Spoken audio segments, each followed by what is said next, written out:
Hello, I'm Steph, and welcome to the MuyHidden podcast. So today, for today's first episode, we're going to be talking about aliens. So what about them? Personally, I've never seen an alien or a UFO or a UAP, unidentified aerial phenomena, because the Pentagon decided that UFO is outdated and a little burnt out, right? As fascinated as I am about aliens and UFOs, I am absolutely terrified. And I truly hope I never get to see one. But would you believe me if I told you I did? Would you believe anyone? What if 60 plus individuals saw an alien? Yes, they all collectively accurately described the encounter. All the memories and the details match. Would you believe it? Now, if they were kids, would you change your answer? Was this a close encounter or mass hysteria? A little bit of info. A few days before this event occurred, there were several UFO sightings in the area. Back in 1994, a group of students claimed to spot something in the sky. This was in rural Zimbabwe at the area school. It was roughly around 10 a.m. during their school break. I must note that even though it was a break for the whole school, not everyone witnessed this. In fact, there was a lady working in a small store. She was a mother, I believed, and some of the students went to tell her about this thing that they saw in the sky, and she did not believe them. So no adults saw this, and roughly 60 kids between the ages of 6 and 12 claimed to witness a disc-like object slowly descend and land on a field near their school. This event lasted roughly about 15 minutes. Some of the kids were terrified, while others were just in shock. A few claimed they received telepathic messages from these beings, and they were talking about how we as a human species should take better care of the planet. And if you ever have a moment to look up the drawings, or even better, check out the interviews that these kids have done and been a part of, please check them out. So me personally, I can't write this off as mass hysteria. You know, if you think about it, these kids did not have access to media. Some of them didn't even know what UFOs and aliens were. Some believed that they were, and I cannot pronounce this word, but they were either spirits of humans raised by magic or evil goblin creatures from Shona and, again, I can't pronounce this word, but from folklore. Also, it's hard to keep up a lie. And to have several kids keep it up for years and years, decades, is unbelievable. But you know what might be believable, at least for some people? That Jesus Christ was an alien. Now, this podcast is for entertainment purposes only. Y'all don't take anything I say too seriously. So, our man, Jesus Christ, historically speaking, we do not know if he ever existed. Again, just saying what we know, right? There's no evidence.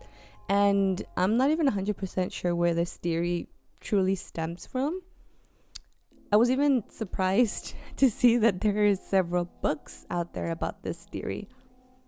There is even a book on it called Alien: Examining Jesus Christ in a UFO Universe by Jeff Bennington.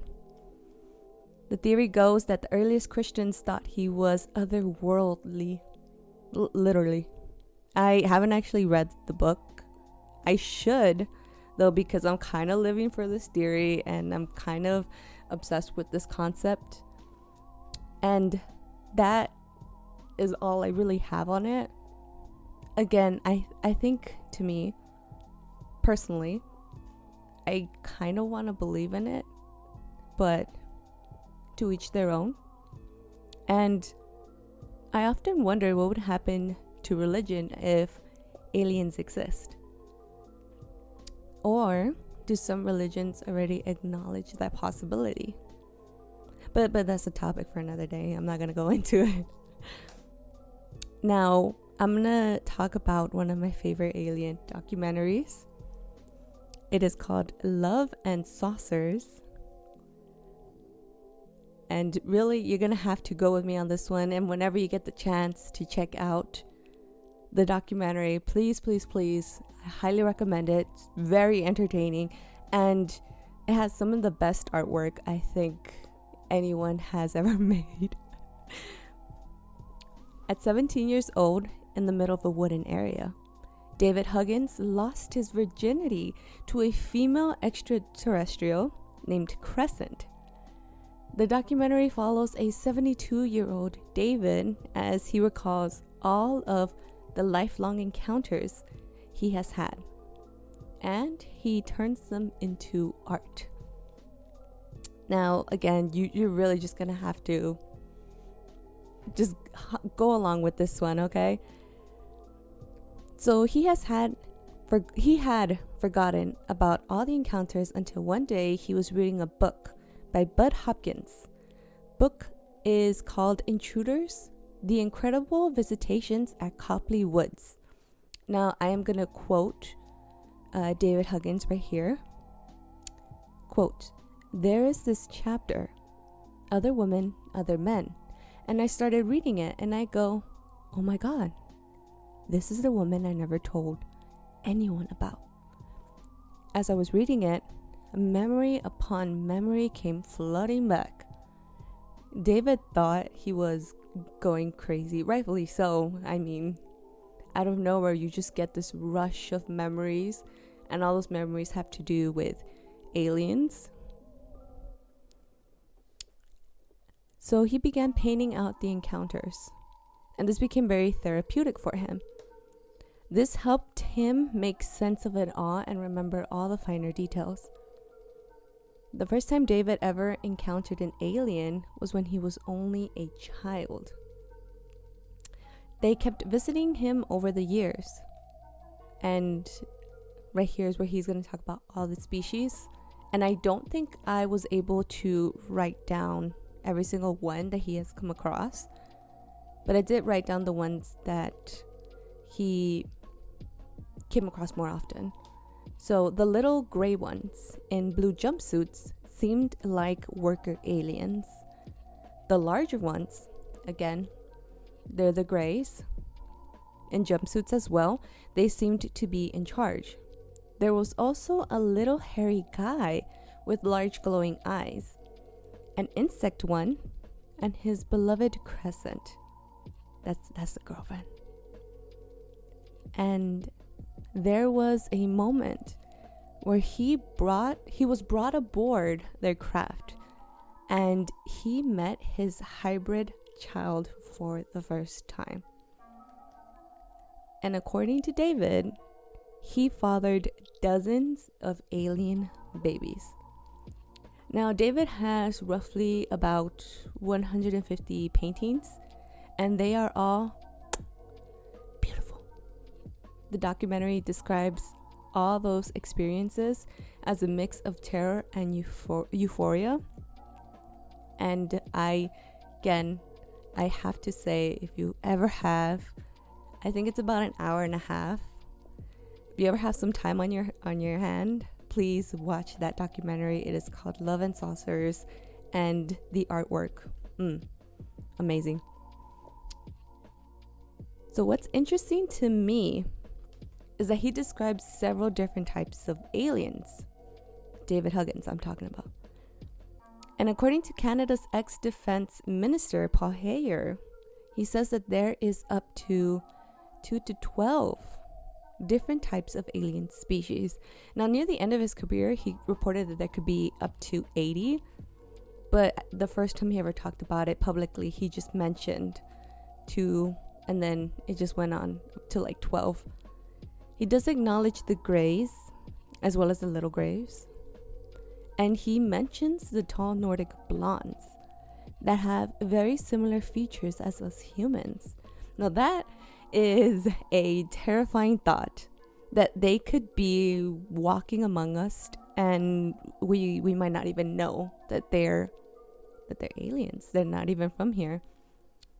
Now, in an interview, Paul Heyer mentions that the US government is in contact with the Galactic Federation. Again, take everything I say with a grain of salt. And what in the hecky is a Galactic Federation? I mean, what does that even mean? He doesn't address it. He just one day just talks about it, and that's all he says, that there's a Galactic Federation, because he doesn't have a lot of knowledge on that topic. And that's a little suspicious. He has said, quote, aliens would give us more tech if we stop wars, unquote. And I wouldn't hold my breath on that one, Paul. He does bring me some comfort, though, because he mentions that the aliens, at least the ones that he is aware of, are benevolent and progressive and only want what's best for us here on Earth.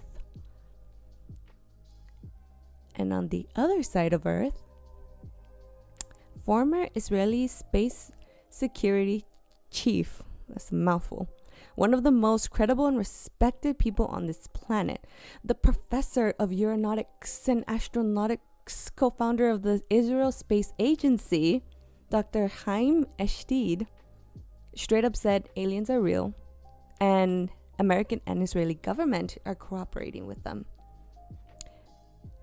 Now, Dr. Eshteed said there is a research laboratory on Mars where humans and aliens work side by side, researching and chilling up there.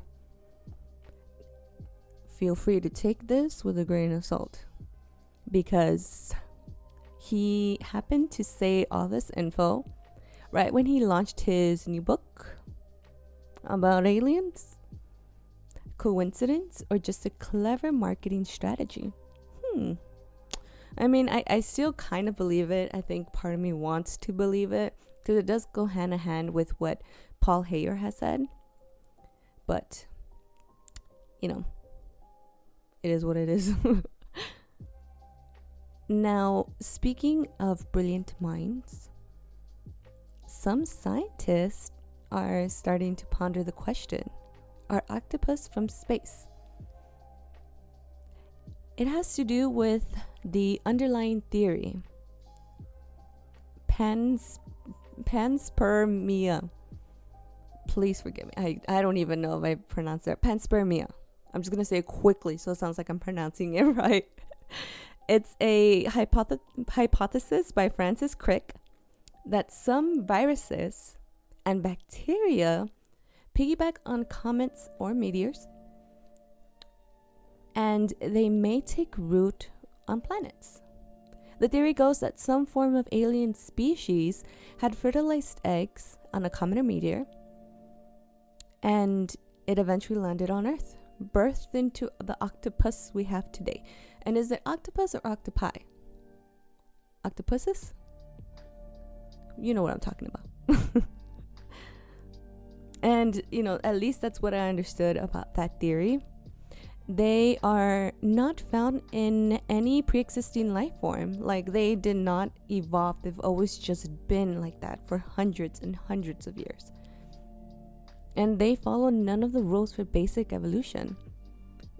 They are extremely brilliant, have a wide range of emotions, flexible bodies, huge brains, a sophisticated nervous system. I mean, they're incredible. Or should I say, out of this world? So those are just some of my favorite theories, encounters, documentaries, facts. Do you believe in aliens? Please join us next week for another episode of MuyHidden. Until next time.